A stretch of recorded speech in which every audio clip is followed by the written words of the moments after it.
Okay, so today I want to talk about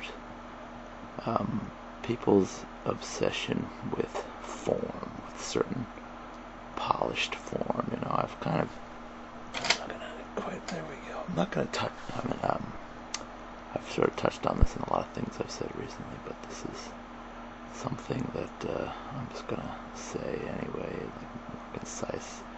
And, it's nothing new, but basically,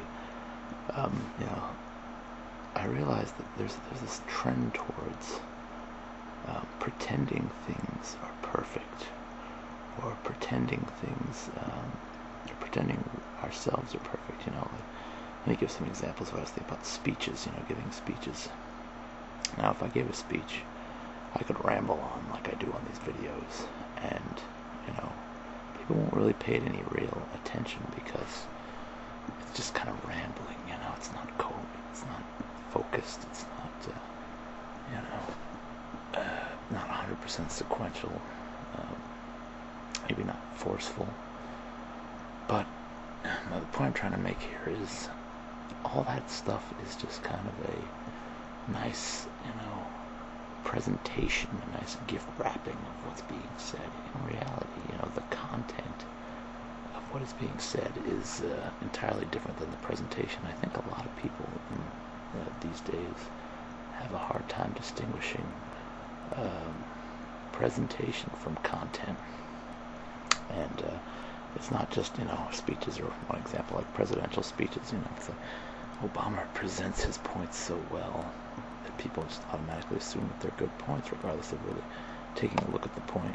And he presented the point for going to war for peace pretty well at the Nobel Prize acceptance speech dealy. And what he was saying is basically total BS. It's very Orson Welles kind of stuff. So what I'm saying is, and it's not just, presidential speeches is just one of the many places you can find this kind of, general public focus on form over content.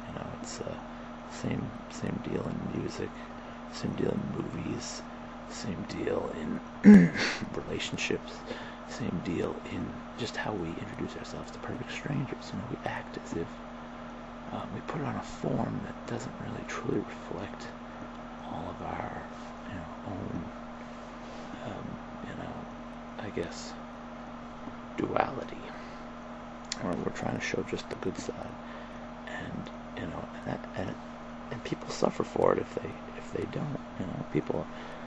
Nobody likes somebody who gives them a dose of reality, gives them a dose of the negative in themselves. And, I can understand that at some level because I always prefer to hear positive things from other people. But at the same time, we shouldn't become, so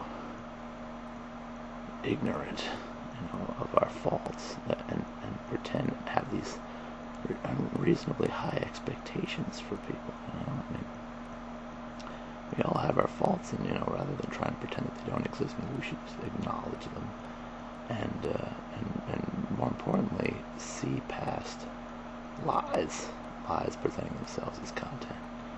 So this is a little bit, I don't know. This is basically the same thing you've heard before. As you can see with the light on my hair, you can kind of see the balding happening. So that's a perfect example of how this presentation will not be as well accepted as those people who do some fancy, they cut down the editing nice, and they present the person as if they're always on their game, there's never a moment. Same thing, MTV, by the way, is the perfect example of this, of form over content. When you really think about the content on MTV, it is an effing joke.